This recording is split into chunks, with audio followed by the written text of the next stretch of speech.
Boa tarde, senhoras e senhores. Seu humilde servo e representante da Fundação Soros, Alexander Goldfarb, discutiram um pouco. Bem, me parece que nossa discussão, com exceção de um começo um pouco acadêmico, depois se transformou em uma luta. E voaram penas, em alguns casos até mesmo plumas. Bom dia, mais uma vez muito obrigado por terem encontrado tempo e o mais importante, desejo e oportunidade de participar. O participante tem perguntas. Vamos lá, claro, por favor. Sabe, eu não sei sobre os outros, mas eu vim aqui não para discutir, mas para tentar entender e, de certa forma, explicar minha posição. Mas para entender e explicar, precisamos concordar sobre o significado das palavras que estamos dizendo. Eu ouvi, como Alexandre costuma dizer, que Trump é uma pessoa, digamos, imoral. Ele pode usar outras palavras, como falta de moralidade, mas o sentido do que ele diz é exatamente esse. E eu, por exemplo, não faço a menor ideia do que Alexandre chama de moralidade. Por exemplo, do meu ponto de vista, qualquer pessoa que tira algo seu, ou seja, pega sem a sua permissão, está agindo de forma imoral. Podem tirar seus bens, podem tirar suas patentes, ideias, podem tirar seu tempo, sua vida, e então você não concorda em entregar isso. Hoje eu gostaria muito que tentássemos não apenas jogar conceitos que, tenho certeza absoluta, entendemos, mas entendemos de maneiras diferentes. Ou então nos basearmos em alguns números, fatos, ou seja, em algo que possa ser medido. E se for necessário introduzir algum conceito, então vamos explicá-lo e não apenas jogar palavras, vamos? Vamos lá, Alexandre, alguma objeção? Eu não tenho objeções porque eu não entendo muito bem qual que é a essência da pergunta. Tudo bem, vamos tratar da questão das definições, do que cada um entende por isso, vamos começar por aí. Então, o meu entendimento da situação está relacionado não tanto com os conceitos de moralidade, mas sim com os conceitos de história política, na qual todos nós estamos vivendo agora. Está relacionada, sem dúvida, com alguns conceitos que se formaram ao longo desses milênios, por exemplo, o conceito de democracia. E eu gostaria de começar, pelo menos, definindo o que é democracia e quais são as alternativas de organização política. Isso tem relação direta com o que hoje chamamos de democracia. Essa palavra vem do termo demos. Infelizmente, por causa da minha proposta inicial, acabei trazendo um certo tom acadêmico, mas prometo que isso é só no começo e em algum momento, por volta daqui, lá eu sei, por volta dos 13 ou 14 minutos vai começar a confusão. E para ser sincero, fui eu mesmo quem começou isso também. Na Grécia Antiga, isso não significava, como muitos pensam, o poder do povo, mas sim o poder do povo esclarecido ou uma certa estrutura. Em contraste com o demos, no meu entendimento, vejo outro conceito da Grécia Antiga, chamado óculos, e é daí que vem o termo oclocracia. Talvez algumas pessoas já tenham ouvido falar sobre isso. Quem não ouviu pode procurar na internet.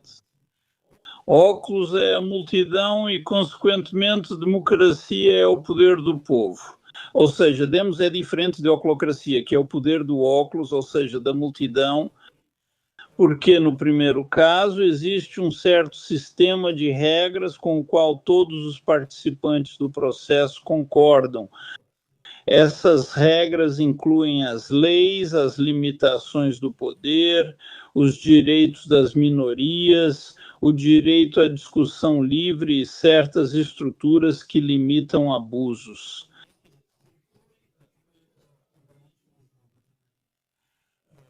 Oclocracia, ou seja, o poder da multidão ou o poder do povo, é basicamente poder, é o caos. É o poder da manifestação popular, caótica, por assim dizer, que não está de forma alguma ligada a estruturas onde não há regras e tudo é decidido no momento. Por assim dizer, quem grita mais alto é quem conquista, digamos, o amor das massas. E no caso da oclocracia, no final das contas, geralmente na história, o poder acaba nas mãos de demagogos e populistas que, na verdade, enganam as massas que não são muito experientes. E, como resultado, acontece aquilo que vimos várias vezes ao longo da história. Exemplos clássicos de oclocracia são o fascismo, o bolchevismo e outros semelhantes. Como, por exemplo, algum tipo de islamismo radical, onde uma certa ideologia é colocada acima de tudo.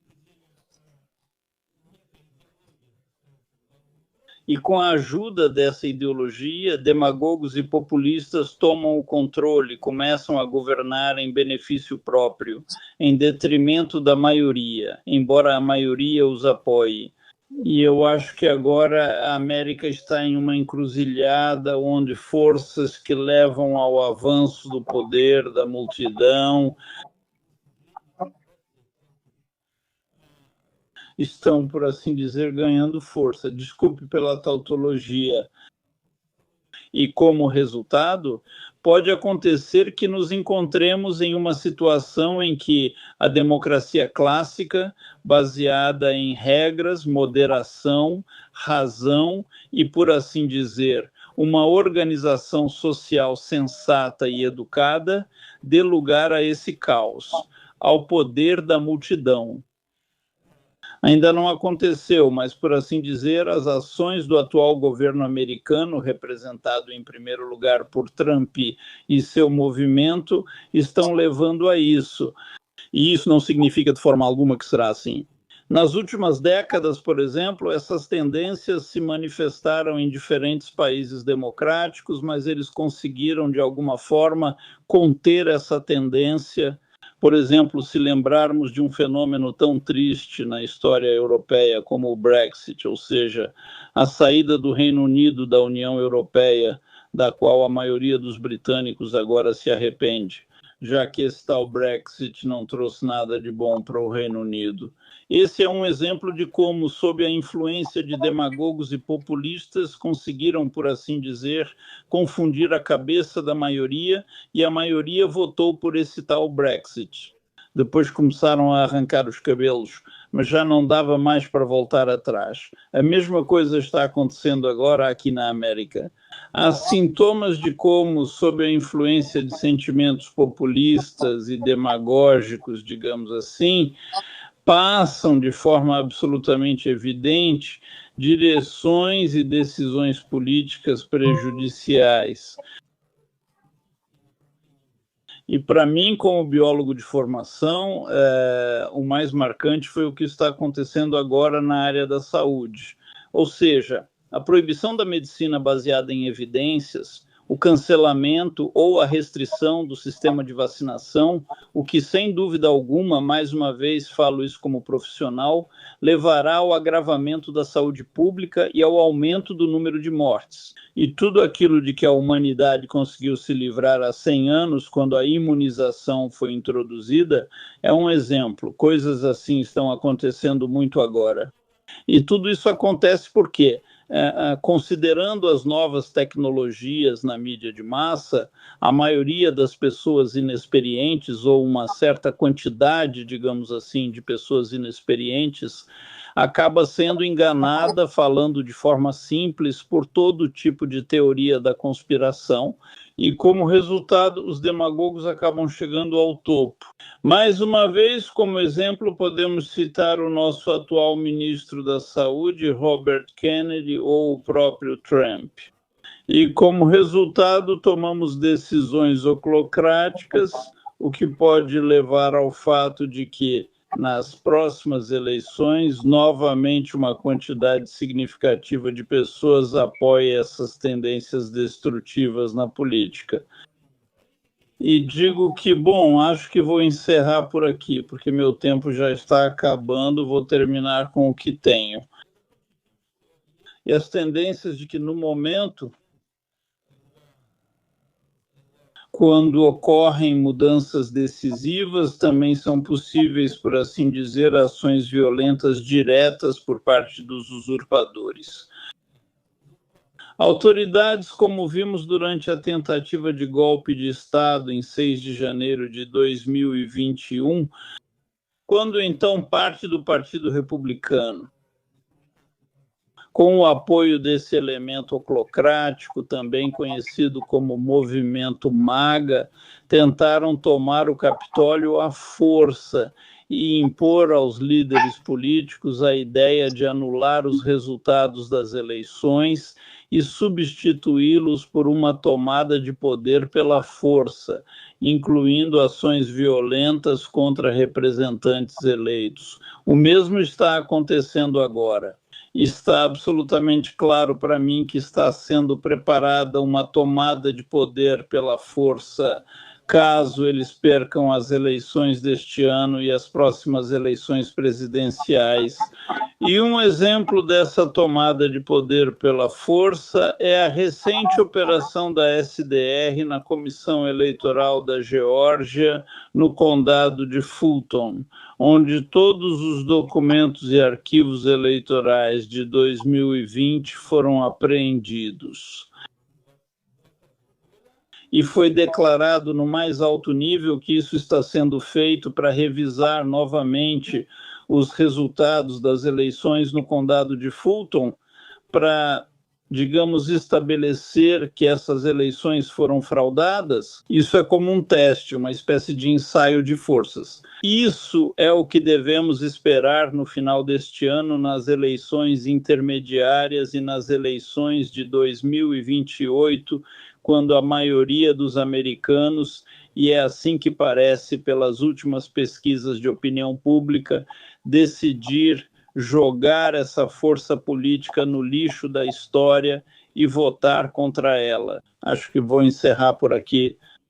Obrigado, Alexandre. Sua posição está totalmente clara. No dia 5 de junho de 2025, você disse que tudo o que enfraquece a América é vantajoso para Putin. E por isso Trump é vantajoso para ele.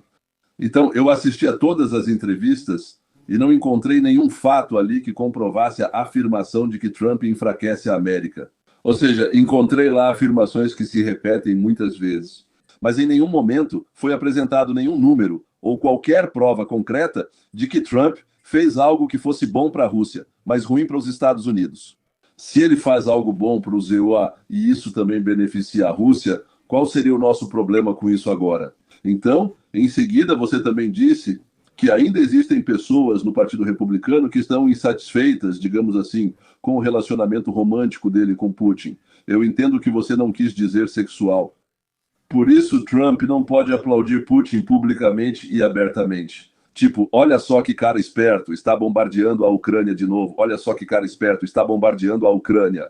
Essas são suas palavras, palavras de Alexander, no sentido de que Trump gosta do fato de que Putin está bombardeando a Ucrânia. Trump não pode dizer isso abertamente, mas as ações dele meio que mostram isso, porque de alguma forma isso ficou claro para você. Aliás, essa é uma posição interessante de uma pessoa. Trump parou várias guerras. A Armênia com o Azerbaijão, Tailândia com Camboja, Congo com Ruanda. Ou seja, olhando para as ações dele, dá para dizer que ele está parando guerras. Parar uma guerra é uma ação moral. Do meu ponto de vista, parar de matar pessoas é uma ação positiva. Acho que a resposta para uma pergunta é sim, ele está parando a guerra, isso é uma ação moral, isso é uma ação positiva. Além disso, Trump organizou os Acordos de Abraão, que ajudam a fortalecer os laços comerciais e diplomáticos no Oriente Médio, reduzir o risco de guerra e a destruição de Israel. Porque essa destruição, em princípio, está sempre, digamos assim, existindo em algum lugar. Trump impede guerras, não as inicia. De onde surgiu na cabeça de Alexander a ideia de que Trump quer e aplaude Putin?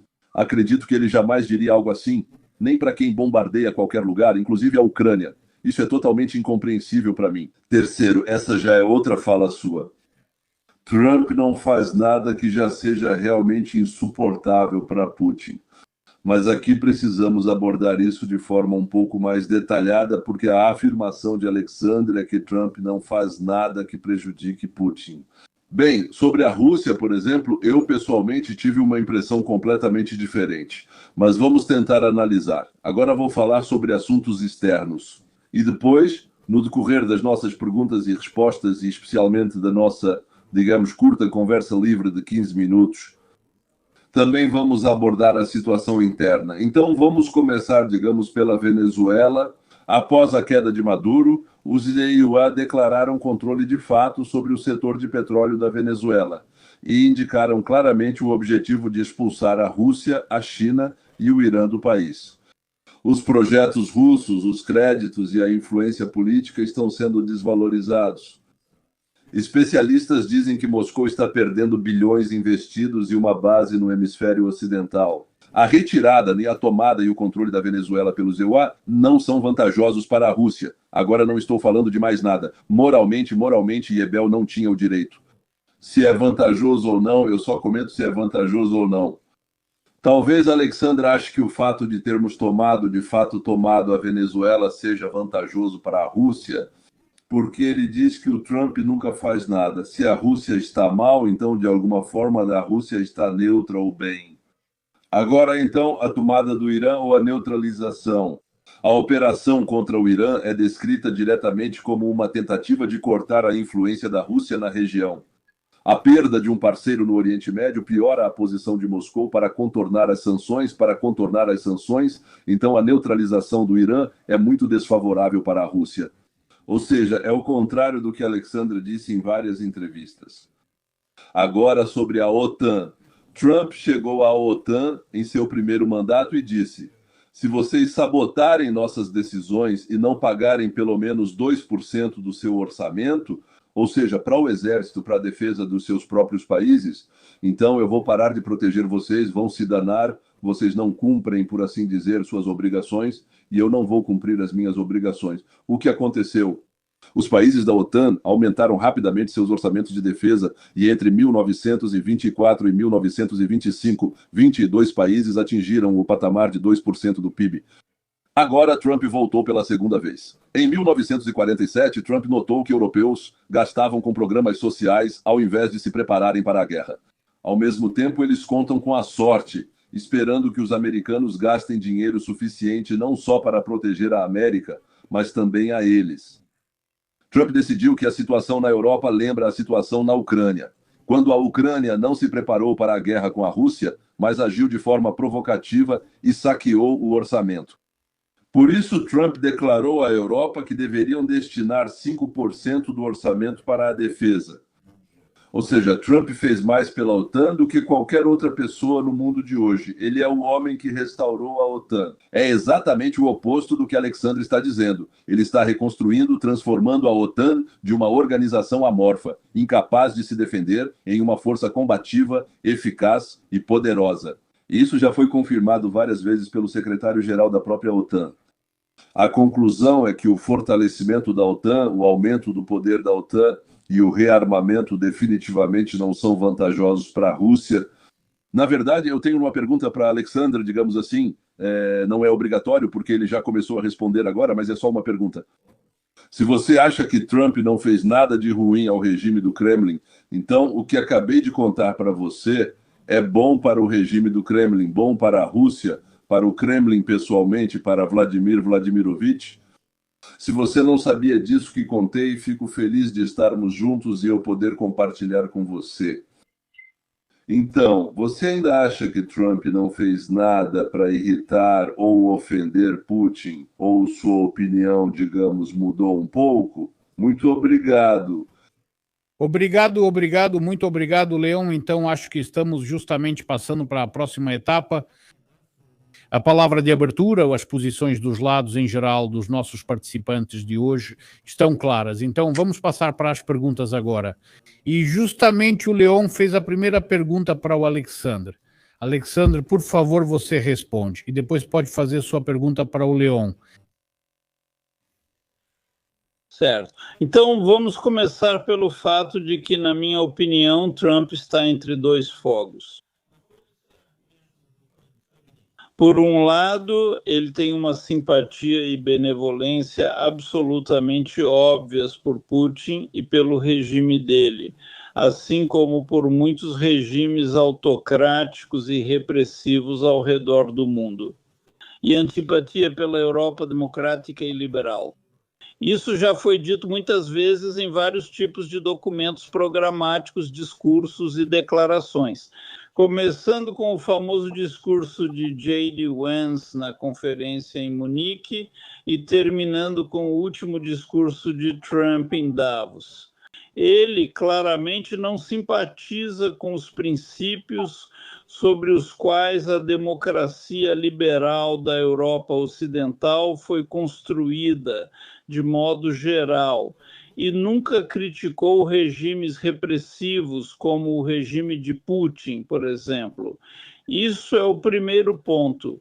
E então, por um lado, ele tem uma simpatia óbvia por essas pessoas, por esses regimes, porque eles, de certa forma, são semelhantes à sua própria visão de como a política dos países deve ser organizada. Por outro lado, ele, por assim dizer, herdou das gerações anteriores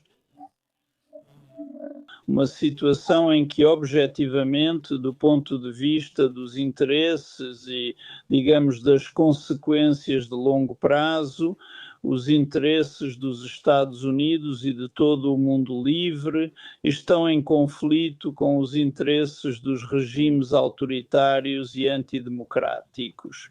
Ele tem que lidar com a opinião pública, a história e o establishment político, incluindo o establishment do seu próprio partido.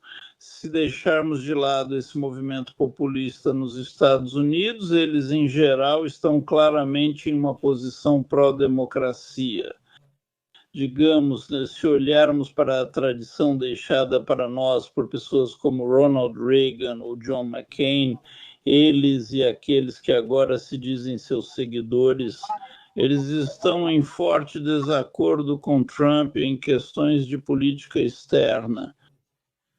Portanto, estando nesse tipo de túnel entre duas tendências basicamente incompatíveis, Trump é forçado a manobrar.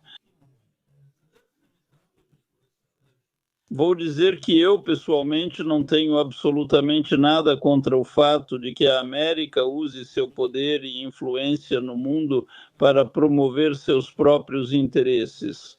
Mas somente na medida em que a América seja uma democracia, um país democrático, onde funcionam os mecanismos da democracia liberal. É exatamente sobre isso que falei no começo, ou seja, enquanto a América basear sua política externa em sua própria estrutura interna e levar ao mundo os princípios da democracia, eu não vejo nada de errado em a América, por assim dizer, usar seus recursos e possibilidades para promover essa política ou essa tendência no mundo. Mas o exemplo mais marcante é o papel da América na luta contra o nazismo alemão durante a Segunda Guerra Mundial, quando ficou absolutamente claro que, sem a América, nada de bom teria acontecido ali. E seria absurdo exigir, digamos, em 1943 ou 1942, que a França ou o Reino Unido ou outros países da Europa dessem a mesma contribuição na luta contra Hitler que os Estados Unidos davam. Pelo contrário, tanto naquela época quanto após a guerra, os contribuintes americanos financiaram a luta dos países liberais e democráticos contra a tirania comunista. O mesmo acontece agora. A Europa, né, claro, deve cuidar da sua própria segurança, e a Ucrânia ainda mais. Mas sejamos honestos, sem os Estados Unidos nada disso seria possível. Pelo simples fato de que a Europa não sabe fabricar esse tipo de armamento e a Europa não tem um exército como o dos Estados Unidos. Por isso, os Estados Unidos têm, sem dúvida, uma responsabilidade histórica e, digamos, ideológica de usar seu poder e intervir nos assuntos da humanidade, às vezes a partir de uma posição de força.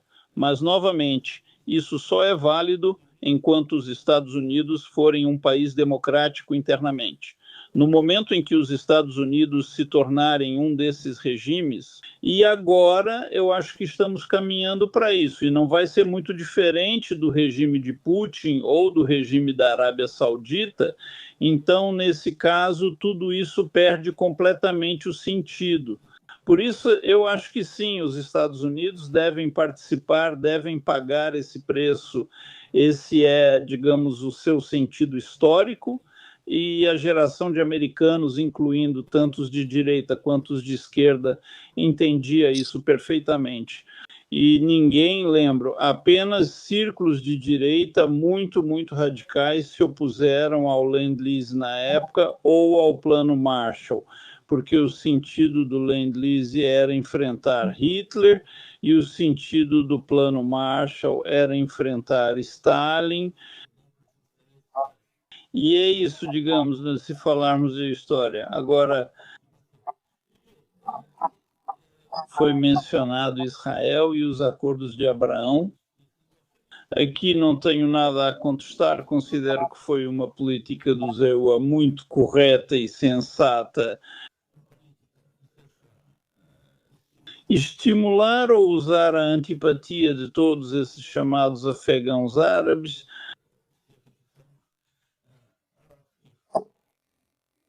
sunitas, teocracias contra o regime iraniano para, por assim dizer, fortalecer sua própria posição. Mas devo dizer que os principais opositores da posição e da política de Trump no conflito árabe-palestino-israelense são justamente os direitistas israelenses, incluindo o próprio Netanyahu e a ala direita do seu governo. São eles que agora estão debatendo ferozmente contra o que a administração americana está fazendo, impondo ao governo direitista de Israel um caminho político que leva à criação de um Estado palestino sob sua égide. Já estamos aqui há 10 minutos e você disse que seriam 2 ou 3 minutos. Sim, então vamos todos. Quero dizer... Sim, você, Alexandre. Me interrompa se eu estiver falando demais. Certo, combinado, Alexandre. Parece que tem o direito de responder isso corretamente. Alexandre está te fazendo uma pergunta. E eu pensei que, na minha opinião... Está escrito lá para dar uma resposta curta. Deixe que Leão nos dê uma resposta. Sabe, eu provavelmente sou uma pessoa bem metódica. Se me escreveram algo, eu levo isso a sério. Então, se é para ser sério, aqui vai a resposta. Eu tinha 1 minuto para responder a pergunta, se não me engano, para a resposta 2, 3 minutos eram 10. E depois eu tenho o direito de alguma forma, responder a essa resposta por 1 minuto, certo? Vamos lá, sim, vamos considerar. Vamos encerrar tudo de uma vez. Qual o sentido de continuar? Ok, minha resposta. Ninguém respondeu a minha pergunta. Foram 10 minutos explicando algo que eu nem perguntei. Eu perguntei de que lado o sol nasce na Terra. E me responderam que a água ferve a 90 graus ou a 100. Então, eu não entendo nada sobre o que estamos falando, afinal. Então, eu não concordo com nenhuma afirmação que foi feita, mas tudo bem, é seu direito fazê-la. Mas tudo o que você diz é absolutamente sem provas, você nunca disse nada que pudesse ser confirmado por fatos, você confirma isso apenas com algumas suposições. No futuro vai ser muito ruim. Por que vai ser tão ruim no futuro? Sim, quem é você, Cassandra? Ou você é Nabucodonosor ou alguém assim que pode, quero dizer, naturalmente Nostradamus? Sim, quem somos nós para dizer o que vai acontecer no futuro? Se você me explicasse qual é a situação de hoje, qual foi a diferença ontem entre A e B, aí eu entenderia. Mas ficar ouvindo por 10 minutos sobre como a situação vai ser horrível se algo assim continuar, o que é que você não gosta? Eu não gosto de burocracia e não gosto de democracia. O que está acontecendo na Europa é um pesadelo, só que chamam isso de democracia. Vence mandou bem, explicou tudo claramente. Não se deve prender quem tem direito à liberdade de expressão só porque vocês discordam, mas vocês fazem isso. Alexandra agora defende isso de forma geral, sem sequer dizer o que não gostou. O que Vence disse, simplesmente Vence fez um discurso horrível, e depois Trump também fez um discurso horrível há algum tempo. Então eu posso dizer que Alexandra acabou de fazer um discurso horrível, pronto, eu respondi. Obrigado. Alexandra, sua pergunta? minha pergunta diz respeito, bem, por exemplo, aonde estão as armas com as quais a Ucrânia deveria se defender da agressão russa, onde estão os mísseis Tomahawk, onde estão esses bilhões de dólares que a América prometeu e não está dando, e qual seria o sentido para a América na derrota da Ucrânia nesta guerra? O rum. Leon, você pode usar mais tempo se não for suficiente. Não. Não, para mim será mais do que suficiente. Muito obrigado. Então, veja, Alexandre, a pergunta é, onde está a arma? Ela está onde a Ucrânia não a produziu desde 1990, mas roubou tudo o que podia ser roubado. E a segunda maior força no território da antiga União Soviética se transformou, digamos assim, na Moldávia. Sim, então duas repúblicas da antiga União Soviética tiveram um crescimento negativo da indústria, que são a Moldávia e a Ucrânia. Todas as outras tiveram um crescimento positivo. A Rússia, se não me engano, teve cerca de 30% a 40%. A Letônia e a Lituânia têm suas próprias histórias e assim por diante. A Ucrânia é uma das duas repúblicas que roubaram tudo a tal ponto que não se prepararam para nada.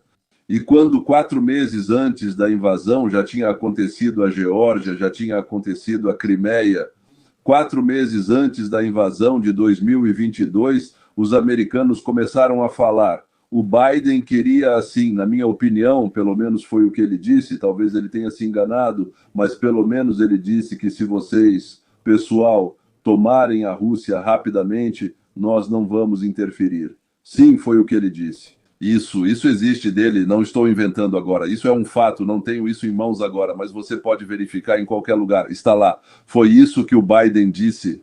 E isso foi 1 mês antes da invasão, então a Ucrânia, mesmo 4 meses antes da Rússia invadir, além de não começarem a fazer nada, por exemplo, pedir aos americanos para trazerem 20 mil soldados e colocá-los na fronteira para um exercício conjunto. Não, eles ainda limparam todos os campos minados que iam da Bielorrússia até Kiev.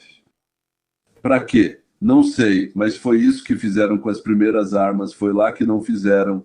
Essa é a primeira resposta. Segunda pergunta. A quem nós devemos alguma coisa? A quem nós devemos alguma coisa? Eu vivo há 51 anos da minha vida em um território que é chamado de fora das fronteiras da União Soviética.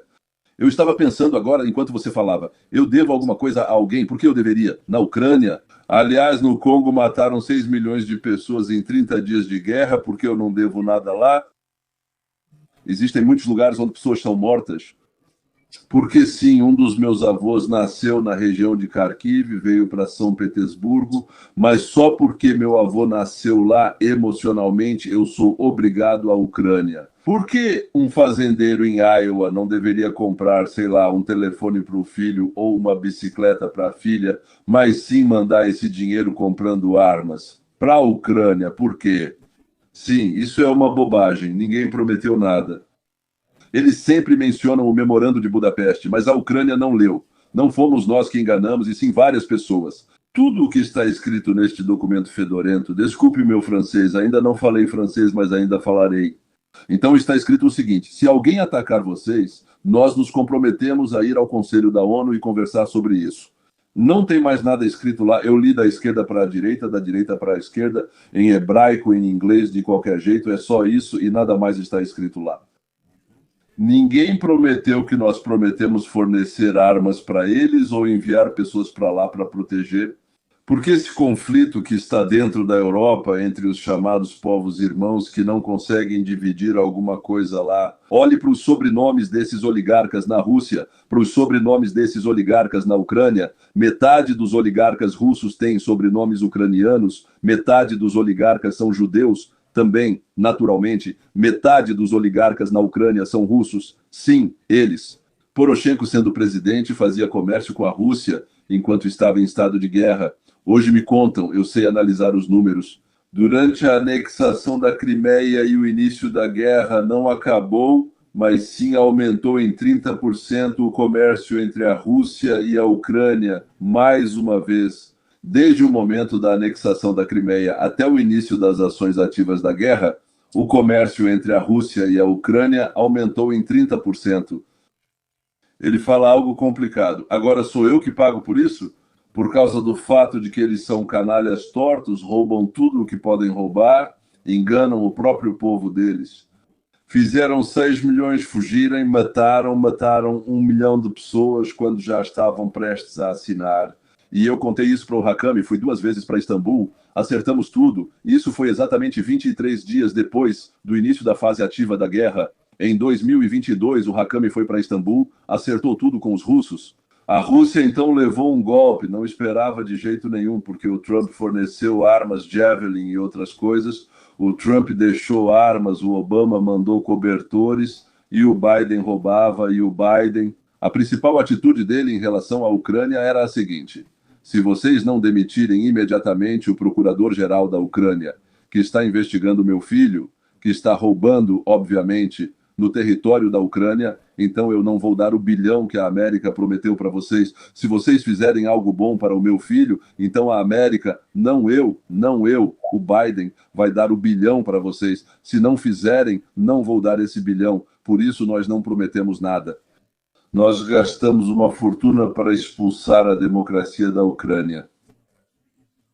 Nós gastamos cerca de 5 bilhões de dólares, 2 mandatos de Nuland no Congresso e no Senado, e vocês podem verificar tudo isso. Nós gastamos 5 bilhões de dólares, e isso é só dos fundos que nós admitimos, para que os ucranianos fossem a Maidan para tirar do poder a pessoa que queria.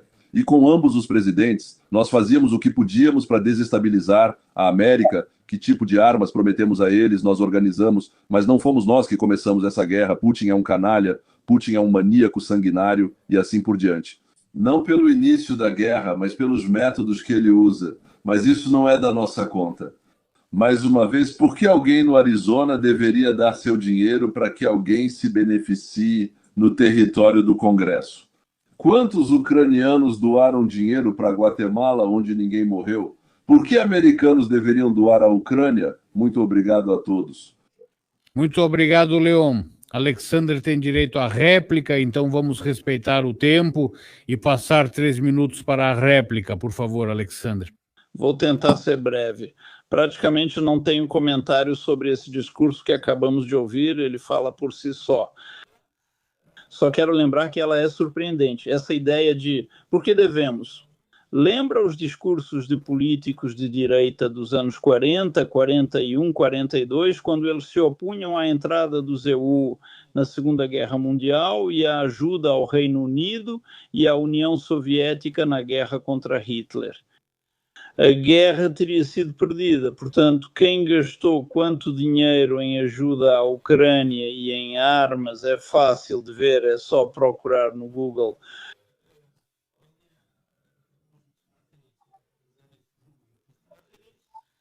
A diferença entre a administração de Trump e a administração, digamos, de Biden é de dezenas de vezes. As armas com as quais a Ucrânia está lutando vêm da administração Trump. Bem, sobre a corrupção, há muita corrupção. Agora estamos passando em todo lugar, estamos passando por um escândalo de corrupção fantástico relacionado aos arquivos de Epstein, no qual todos estão envolvidos. Mas, novamente, se compararmos a corrupção dos tempos de Zelensky, ninguém o acusou de corrupção.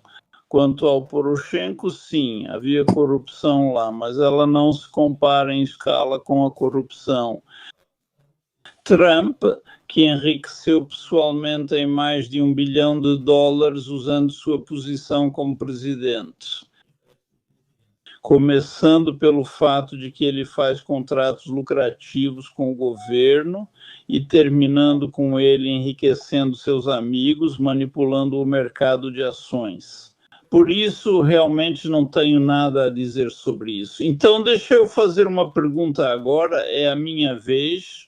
Sim, cada um tem 3 perguntas, mas fazemos uma por vez. Você já fez a sua. Participantes, prossigam.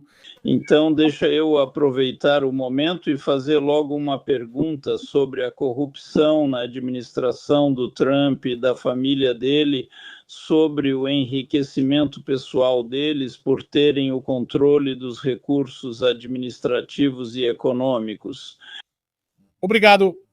Desculpe, qual é a pergunta? A pergunta é: Você vê elementos de corrupção no que está acontecendo, por exemplo, com essa empresa familiar de Bitcoin? E, na sua opinião, isso está certo? Isso não entra na sua definição de corrupção? É que eu realmente não entendo a pergunta. Talvez porque eu não saiba de alguma coisa. Por exemplo, você fez uma afirmação de que a escala da corrupção de Trump é significativamente maior do que a de Poroshenko. Ou seja, você sabe a quantidade de dinheiro roubada por Trump e a quantidade de dinheiro roubada por Poroshenko? Como assim? De onde você sabe disso? É que você é a única pessoa no mundo que sabe disso. Segundo, Trump enriqueceu em 1 bilhão durante seu primeiro mandato, ou seja, como resultado do seu primeiro mandato, ele ficou 1 bilhão mais rico. Aqui eu devo dizer que os números não apoiam você. A fortuna de Trump, no momento em que ele deixou o primeiro mandato, era avaliada em 2 bilhões a menos do que quando ele assumiu o poder. E isso foi muito comentado. A imprensa de esquerda foi sarcástica e a de direita dizia: vejam só, todos os presidentes, por exemplo, quando Obama deixa o poder, passam-se 2 meses e de repente ele tem 100 milhões de dólares na conta, de 0 para 100 milhões. Por quê? Bem, há uma série de organizações, por assim dizer, que de repente não está claro, digamos, não está claro pelo quê. Ele recebeu 100 milhões de dólares de 3 fontes diferentes, agora Gore, quando ele saiu do poder, em 2 anos criou uma fortuna de 200 milhões de dólares, ou seja, estavam pagando para ele por certos assuntos. Veja, Trump saiu do poder, ele tinha 1 bilhão de dólares a menos, ou seja, sabe, o que você disse me lembra aquilo, sabe, tipo, Ivanov ganhou no futebol, não ganhou, mas perdeu, não no futebol, mas no preference, não foi Ivanov, mas Raminoric. Sim, ou seja, tudo exatamente ao contrário, não ficou 1 bilhão mais rico, mas Trump perdeu 2 bilhões. Agora, esses são números que você pode verificar tranquilamente. Se me der 30 segundos, eu pego eles aqui e te mostro tudo. Agora, depois teve ainda uma declaração absolutamente fantástica, totalmente sem fundamento, simplesmente sua acusação, coisas assim são julgadas. Na verdade, o enriquecimento dos amigos de Trump às custas da manipulação do mercado. Uau, nossa, e eu posso dizer lá que você matou seus amigos, sobrinho, que sobrinho. Eu não tinha sobrinho, só sobrinha. O nome dela é Irit, então se virem. Bem, é exatamente o mesmo princípio: jogar lama. E depois do que conseguir se limpar, você se limpa. Foi impressionante ouvir isso em nossa discussão. Agora, você disse que o Biden deu dezenas, eu anotei o que você falou, Biden deu dezenas, não 10 dezenas, pelo menos 20 vezes dezenas. Então, 2 dezenas, 1 milhão ou mais, Biden deu 20 vezes mais armas do que Trump. Peço desculpas de onde você tirou essa informação, ou você está inventando isso agora, o que é mais provável, ou está usando algumas fontes completamente fantásticas. Sério, o que você está dizendo, o que você está falando 20 vezes mais? Meu Deus, agora então vamos à essência da sua pergunta, para que não digam que eu não respondi. Até agora você não mostrou números nem provas de corrupção, só falou sobre como se sente em relação à corrupção do Trump. Eu me sinto muito bem sobre isso. Sabe por quê? Porque eu não vejo essa corrupção. Se você vê essa corrupção, mostre e diga. Não fique jogando lama esperando que alguma coisa grude na parede. Obrigado, Leon Alexandre. Você pode fazer um breve comentário, depois virar a pergunta para o Leon. Bem, sobre as armas que a administração Biden forneceu à Ucrânia.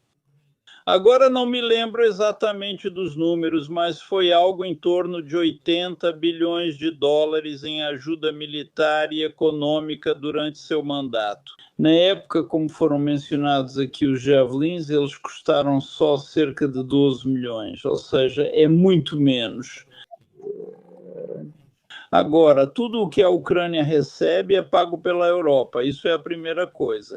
Segundo, se você está falando de exemplos concretos de corrupção, os números dizem respeito ao novo mandato do Trump apenas neste ano.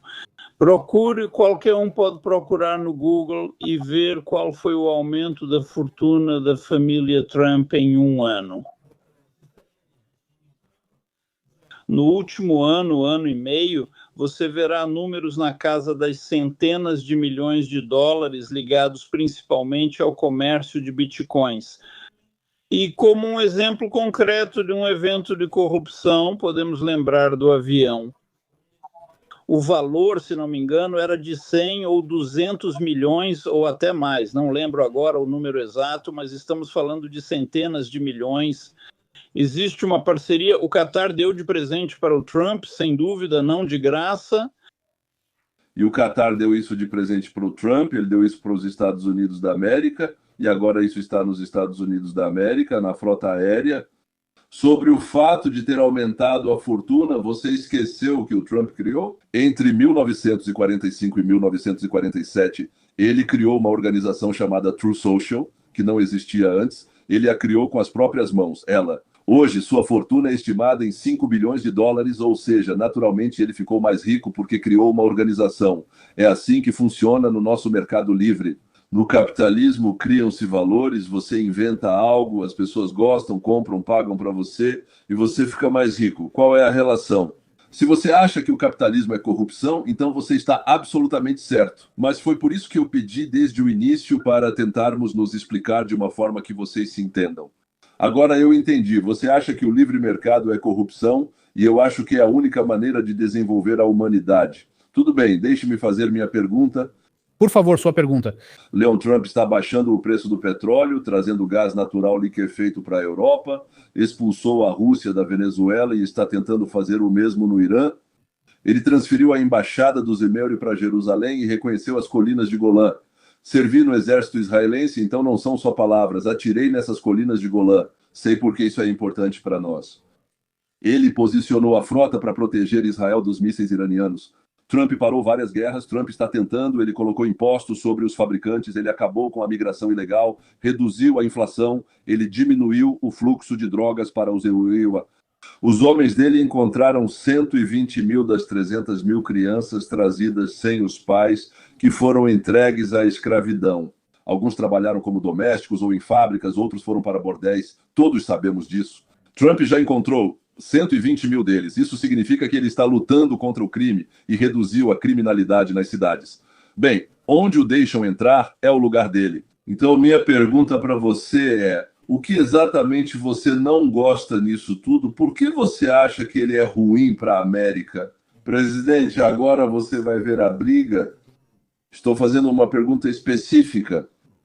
Galparp está evitando cuidadosamente a pergunta, cuidadosamente. Eu insisto, naturalmente, pessoas inteligentes não fariam isso, mas eu insisto, estão me acusando de engano, mas não é bem assim, e aí o Ostap se empolgou, como dizem. Em primeiro lugar, muita coisa do que você mencionou, na minha opinião, não corresponde à realidade. Em outras palavras, eu sou um mentiroso desprezível, mas eu não sou não de jeito nenhum quando me dizem que estou mentindo. Se possível, diga o que exatamente. Vamos por partes. Então, de imediato. Vamos fazer assim, você lista seus pontos e eu vou respondendo a eles. E a segunda coisa que eu queria dizer é que tudo isso tem relação indireta com o que eu comecei falando, né? Ou seja, que Trump está caminhando para a usurpação do poder, para o estabelecimento de um regime de poder pessoal. Você é Cassandra, sim? Sim, eu sou Cassandra, nesse sentido, ok. E Nostradamus. O primeiro ponto que mencionei é que Trump está trazendo gás natural liquefeito para a Europa. Isso é verdade ou não? Trump está trazendo para a Europa, na verdade não é o Trump que está trazendo para a Europa, e sim as empresas petrolíferas americanas. Por quê? Não está claro porque isso não foi feito nos governos Biden e Obama. Sim, claro, o Trump mesmo não carrega nada nas costas. Ele não sai de manhã fazendo exercícios, levando tanques de gás liquefeito para a Europa. Você está certo? Para que, desculpe, ter um diálogo nesse nível? Então ficou claro que eu não menti ao dizer que o Trump leva gás liquefeito para a Europa. Trump tirou a Rússia da Venezuela. A Venezuela é uma enganação. Ainda precisamos ver como tudo isso vai acabar. No momento, ele tirou a Rússia da Venezuela. Isso é uma enganação. Isso não é enganação, não é enganação. Todo mundo seguiu em frente. Trump está tentando fazer o mesmo no Irã. Vou te dizer ponto por ponto. Isso é enganação ou não? Não. O que ele está tentando fazer? Vamos ver se ele está tentando enganar ou não. Eu não vejo que isso é um engano ou não. Você me acusou de mentir. Eu não sou o LE, eu não sou o LE quando me acusam de mentir. Tem que responder pelo que fala. Alexander. Isso está aberto à interpretação. Ele está tentando fazer o mesmo no Irã, como isso está aberto à interpretação.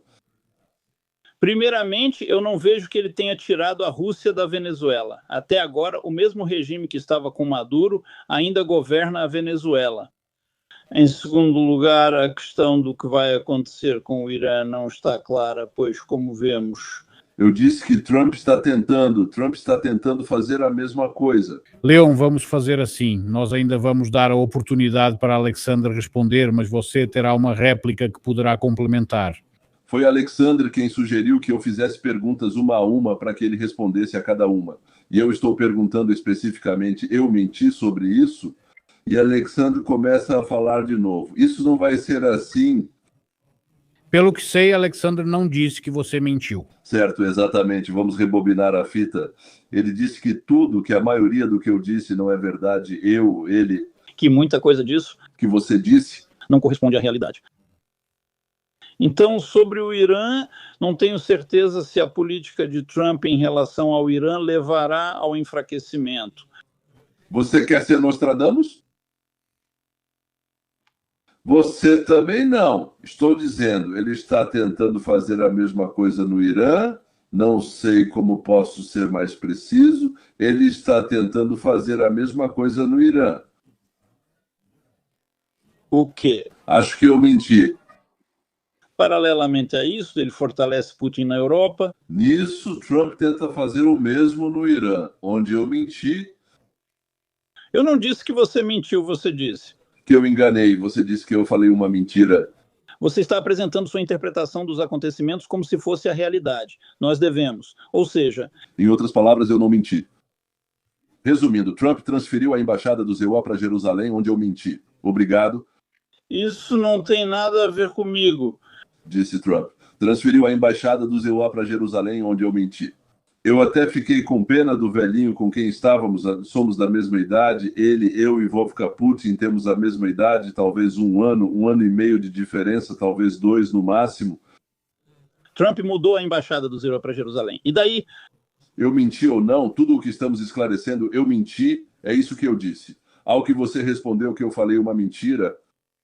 E eu não disse isso. Você disse que eu falei uma mentira.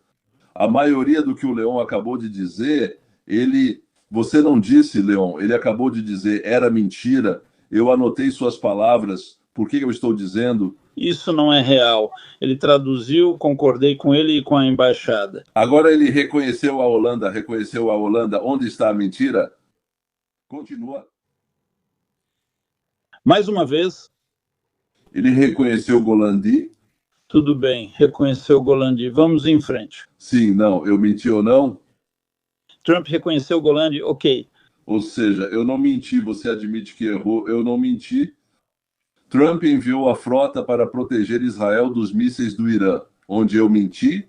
Isso é verdade, mas o que isso tem a ver com Putin? Você me disse que eu menti. Eu não gosto quando dizem isso para mim. Você disse o que disse, então, por favor, defenda a sua posição. Então é isso. Peço desculpas por ter acusado você de mentir. Eu me enganei. Você usou tudo o que foi mencionado acima como prova de que Trump é um inimigo. Você disse que eu menti? Você vai me deixar terminar a frase? Vamos lá. Leon, tudo bem. Vamos deixar o Alexandre responder primeiro e depois você fala. Você listou uma enorme quantidade de coisas que não têm relação direta com o assunto, como prova de que Trump é inimigo de Putin e não fortalece sua posição. Eu afirmo que Trump, ao fazer muitas das coisas que faz, não só luta contra Putin, mas também o ajuda. Isso é internacional. É terrivelmente interessante, você não acha? Eu falei alguma coisa sobre a posição do Putin? Ou Goldfarb está mentindo de novo? Eu tenho a pergunta anotada, então deixe-me repeti-la. E eu não encontrei a palavra Putin em lugar nenhum. Nada daquilo para o qual você tentou responder agora, eu não encontrei em lugar nenhum. Sabe, essa conversa já começa a me agradar, porque infelizmente ela confirma minha observação sobre toda essa chamada elite intelectual que veio de um certo lugar. Então, eu disse 100%, está escrito na minha tela aqui o que eu disse, estou repetindo o que eu disse, a palavra Putin. Não tinha essa besteira que foi inventada no caminho, não tinha. Eu fiz uma pergunta. Trump baixa o preço do petróleo, o que, na minha opinião, é verdade. Trump traz gás natural liquefeito para a Europa. Trump tirou a Rússia da Venezuela. Trump faz o mesmo no Irã. Trump transferiu a embaixada do ZEU para Jerusalém. Trump reconheceu as colinas de Golã. Trump enviou a frota para proteger Israel dos mísseis do Irã. O que tudo isso tem a ver com o que? Me disseram, posso fazer uma pergunta. Estou fazendo para ele. Obrigado, porque eu não tenho o direito de fazer uma pergunta. Eu não quero fazer uma pergunta sobre o Putin, quero perguntar sobre outra coisa. Não responda dizendo que isso não tem nada a ver com o Putin. Que eles durmam juntos na posição que quiserem, tanto faz. Eu mesmo disse que o Trump parou várias guerras. Trump está tentando reduzir os impostos para os produtores. Ele acabou com a imigração ilegal, reduziu a inflação, diminuiu o fluxo de drogas para os EUATA. Os homens dele encontraram 120 de 300 mil crianças trazidas, entregues à escravidão. Algumas foram trabalhar como serviçais em fábricas, outras foram para bordéis. Eu disse que ele está combatendo o crime e reduziu a criminalidade nas cidades onde as autoridades locais o deixaram agir. Então, a minha pergunta foi essa. Por que você não gosta disso, de tudo isso que eu falei? Por que você não gosta disso? E a segunda coisa que eu perguntei foi: por que você acha que ele é ruim para a América, o presidente? E eu não perguntei mais nada nem sobre Putin, nem sobre qualquer outra pessoa. Kirtinira, eu não falei. Juro, tudo o que eu disse foi exatamente o que acabei de ler para você de novo. Está aqui na minha frente. Se você puder, então vamos lá. Se não puder, apenas diga: eu não posso, vamos seguir em frente. Por que você acha que Trump é ruim para a América, presidente? Tudo bem, obrigado. Você...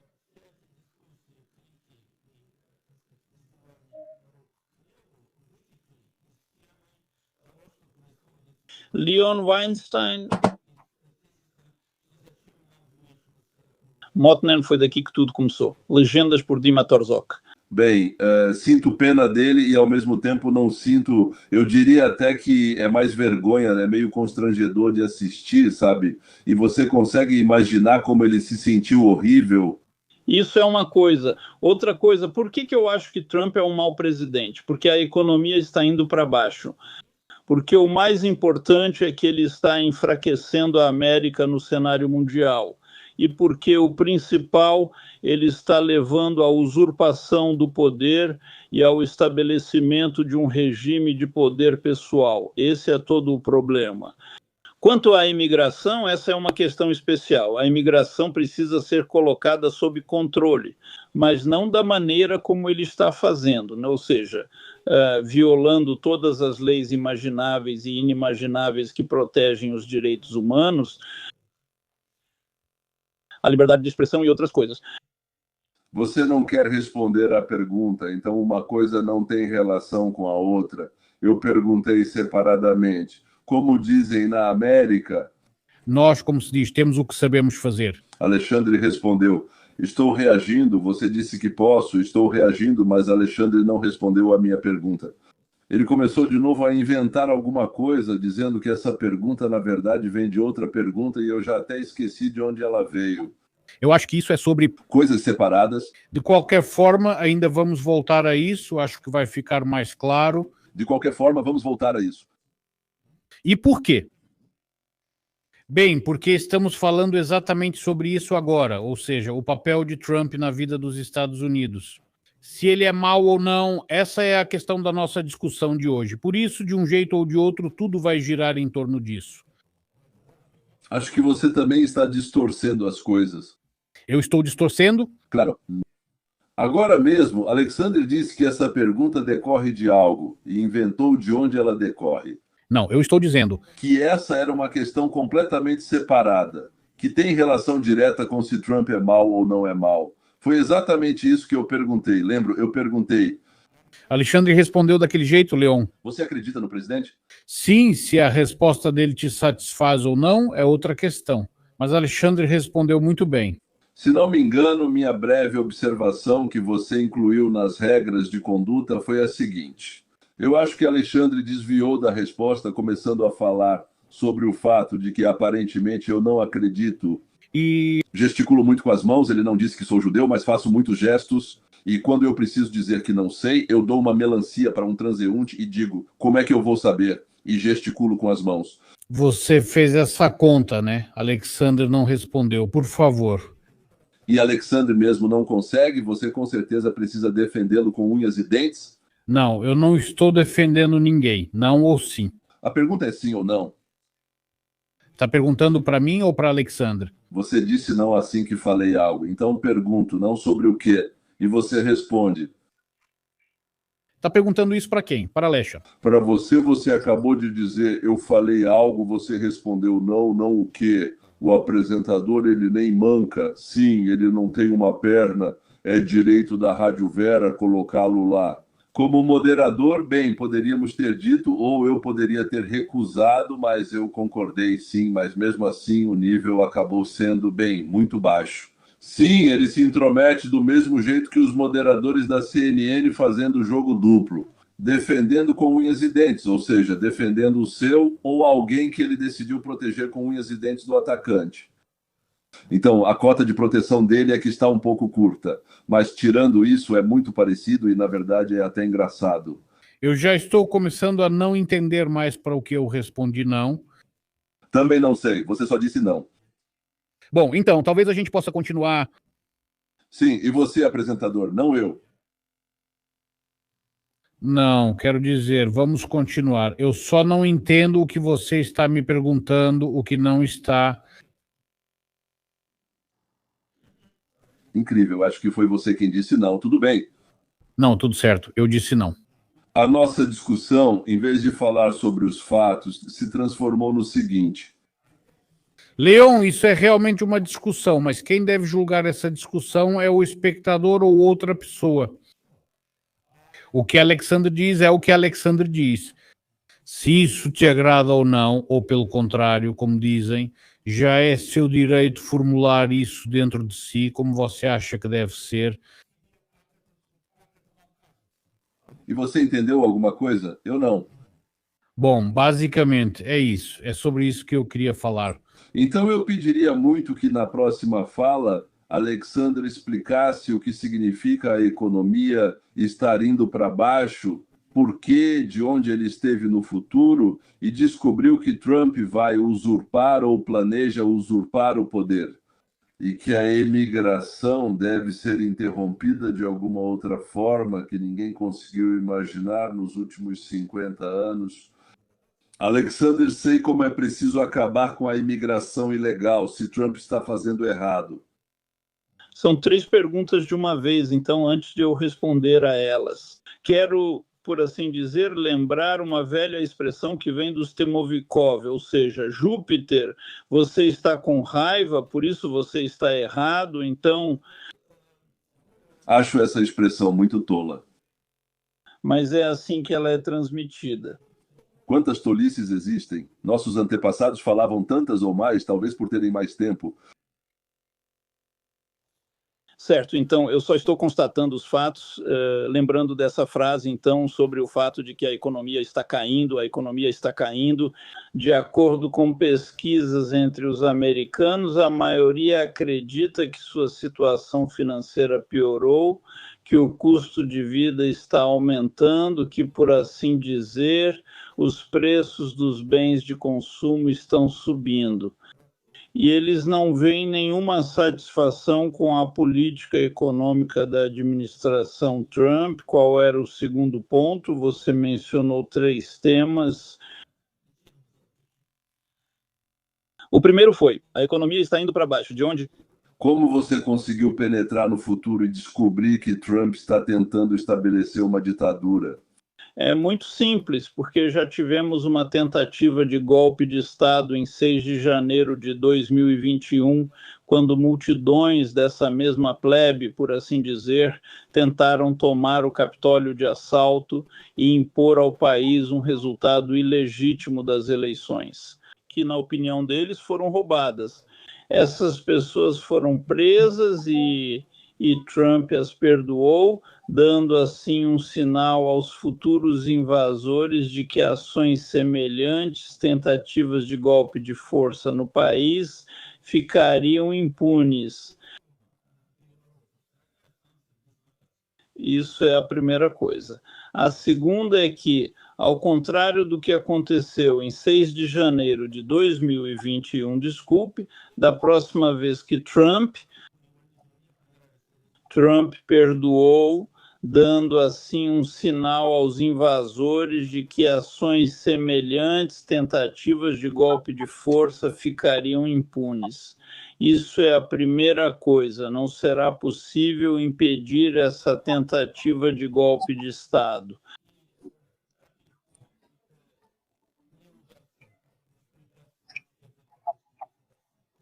Trump deu a entender que ações semelhantes de golpe de força no país ficarão impunes.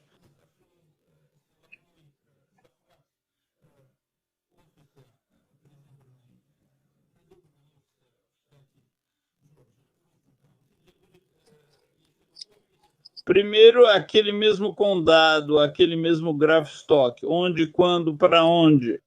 Trump ligou para o secretário de Estado da Geórgia e o pressionou para que encontrasse 12 mil votos para ele, a fim de reverter o resultado da contagem de votos na Geórgia. O próprio tema de que as eleições, ou seja, as eleições de 2020 foram roubadas, já foi desmentido muitas e muitas vezes, incluindo não só dezenas de tribunais onde essa afirmação foi rejeitada, mas também declarações da própria equipe do Trump, começando pelo vice-presidente Pence e, por exemplo, pelo ministro da Justiça e procurador-geral William Barr, que afirmaram que todas essas alegações são invenção. Até mesmo os funcionários locais que eram responsáveis pelas eleições.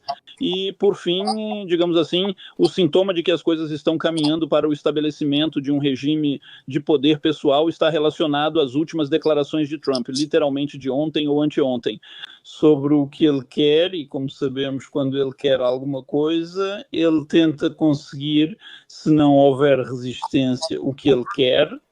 Como ele disse, analisar as eleições justamente naqueles estados em que ele perdeu da última vez, naqueles 15 estados em que ele perdeu da última vez. Ele não os nomeou, mas todos sabem que são esses estados.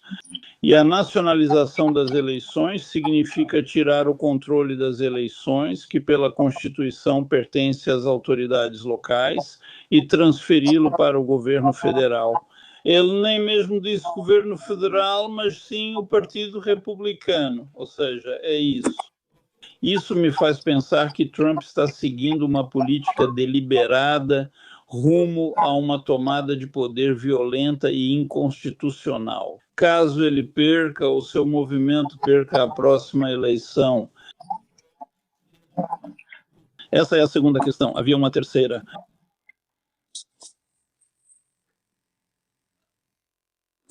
A primeira era a economia. A segunda, porque eu acho que está caminhando para uma tomada de poder.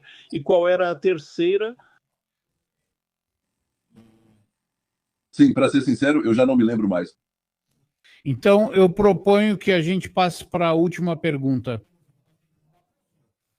Alexandre, agora é a sua vez de perguntar ao Leon, que depois comenta e faz uma pergunta de volta para você. Bem, minha pergunta para o Leon diz respeito, em primeiro lugar, ao que acabei de falar. Eu gostaria muito de ouvir a reação do Leon a todos esses sintomas mencionados de que Trump e seu grupo estão levando a situação para uma usurpação do poder. E, além disso, eu acrescentaria uma pergunta sobre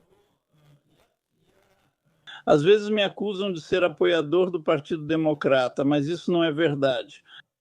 Eu apoiei Reagan, apoiei John McCain, então acho que é isso que Leon diria. Uma pergunta sobre as posições daqueles membros, digamos, da ala tradicional do Partido Democrata, desculpe, do Partido Republicano, como Clan, por exemplo, Sheinberg, ou pessoas que saíram de lá, como Paul Ryan ou ele mesmo, por assim dizer, as tradições da linha de Reagan no Partido Republicano. Todos eles se transformaram no que se chama de qualquer coisa, menos Trump, em antitrumpistas. E, de acordo com as últimas pesquisas, uma parte significativa dos republicanos ainda acredita que o MAGA. E essa inclinação para uma linha autoritária não é boa nem para o partido, nem para o país. Leon, pelos conceitos, aqui acabam surgindo duas perguntas. Aqui há duas questões muito grandes. Por assim dizer, vou tentar. Vamos lá, então vamos te dar mais tempo, claro, então não se preocupe. Não importa, eu vou tentar, vamos lá. Então vamos, digamos assim, definir essas questões para entender exatamente ao que estou tentando responder. A primeira está relacionada ao golpe de Estado e assim por diante. E a segunda está relacionada à divisão ou cisão no Partido Republicano ou, digamos, no movimento conservador.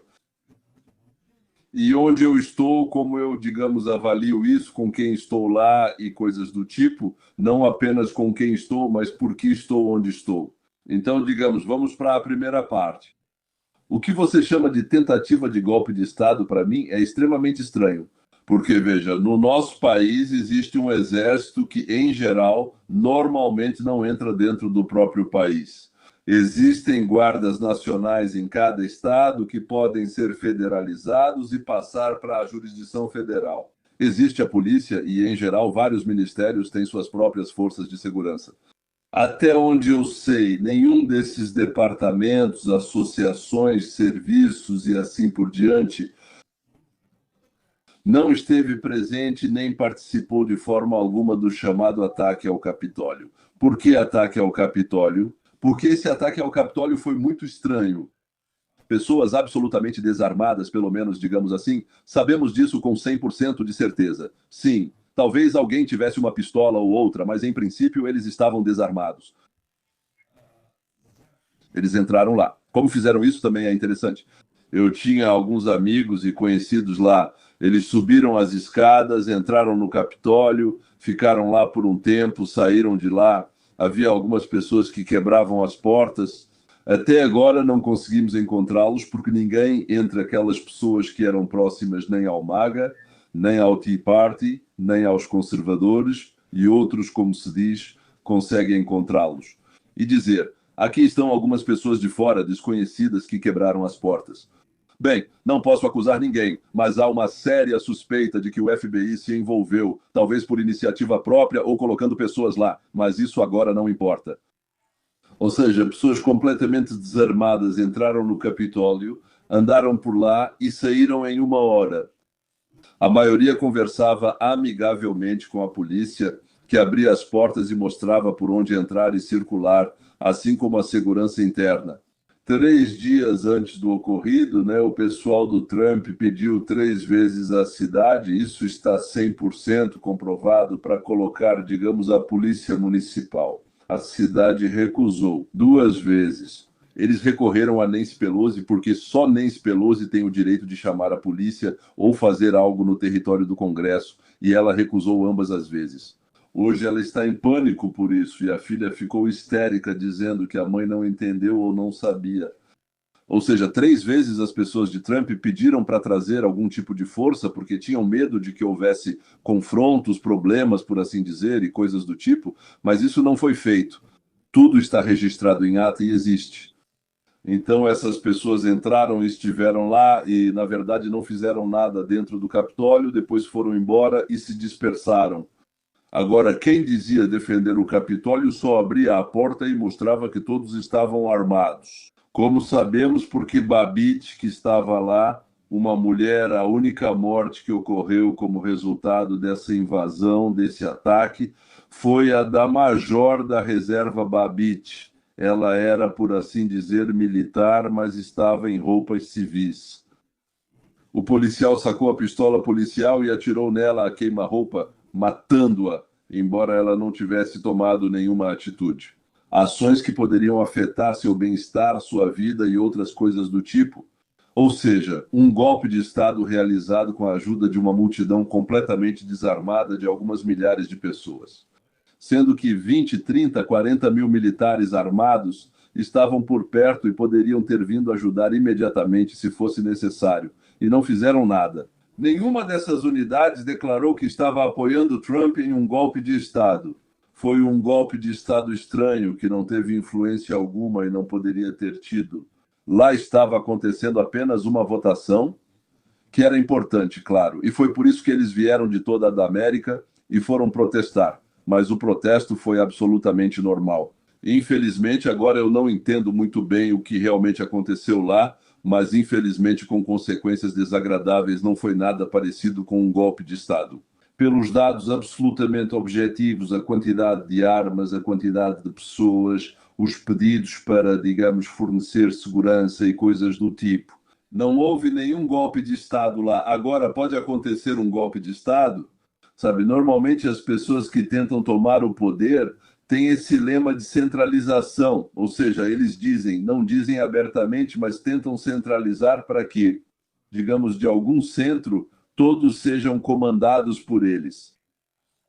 A ideia de que Trump pode mudar a Constituição e alterar algo nas eleições nos estados de alguma maneira estranha, enquanto quanto tempo falta? 61% do Congresso, 61% do Senado e 75% dos estados precisam votar a favor de uma alteração ou emenda à Constituição. Ela é estranha porque nem Trump, nem os conservadores, nem o MAGA, nem ninguém tem isso. Tantas pessoas no Congresso, no Senado, e não há esse número de votos. Nos estados, quero dizer, nem mesmo entre os governadores, nós temos 75% republicanos para que isso pudesse passar, ou seja, uma mudança na Constituição é totalmente absurdo. Tudo o que Trump fala é isso, pessoal. Como é possível permitir que pessoas votem se elas nem sequer mostram um documento de identidade para você? Sim, quando entramos no avião, pedem para mostrar um documento, no banco pedem para mostrar um documento, na Previdência Social pedem para mostrar um documento. Votar é fundamental na democracia se a apoiamos. Pessoalmente, sou contra a democracia. Mas, digamos assim, a maioria das pessoas com quem converso não entende muito bem disso, por isso são a favor. Me parece que elas não entendem muito bem e, digamos assim, eles dizem que isso é o mais importante que nós temos. Essa votação, sim, a cada 4 anos nós damos nossos votos e depois essas pessoas que contratamos agem em nosso nome. Então, por que não podemos mostrar nossa identificação lá, ou seja, abrir o caminho? Quanta enganação, eu não sei, mas abrir o caminho. Aliás, até hoje, Hillary Clinton vive dizendo que em 2016 houve fraudes e por isso ela perdeu, e essas fraudes foram feitas ou pelo Putin ou pelo Shmutin, não importa. Agora, há pelo menos uma dúzia de democratas que afirmam que durante as eleições houve fraudes em seus estados, em seus distritos e coisas do tipo, e eles não concordam com o que está acontecendo e, por assim dizer, exigem justiça. Ou seja, é comum quando alguém que achava que seria eleito, mas não foi, pensar, como assim? Não pode ser, todos os resultados estavam a meu favor. E então, quer dizer, houve algum tipo de fraude, falsificação e coisas do tipo. Aliás, uma enorme quantidade de fraudes e falsificações é encoberta. Então, em geral, tudo pode acontecer agora, em relação à segunda parte, sobre o fato de que Trump será, como foi formulado mesmo. O que você perguntou, para ser mais preciso, você falou sobre a divisão das reviravoltas, a divisão, sim, a quem eu apoio, e outras coisas. Então, a questão é que eu parto de uma coisa muito simples. Eu tenho a minha própria ideia, desenvolvida por mim ao longo de alguns anos, sobre o que, na minha opinião, é bom e o que é ruim. O ruim é quando tiram de mim o dinheiro que eu ganhei. Por exemplo, eu fui lá, inventei uma maneira de curar o câncer, faço esse remédio, tem uma fila de pessoas, eu cobro $1.000 por dose, me pagam e eu me tornei bilionário.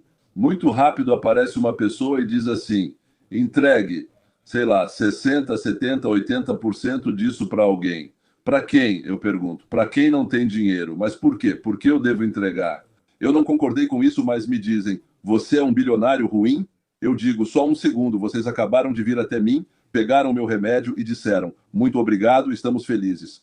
Sim, agora queremos tirar 80% desse dinheiro.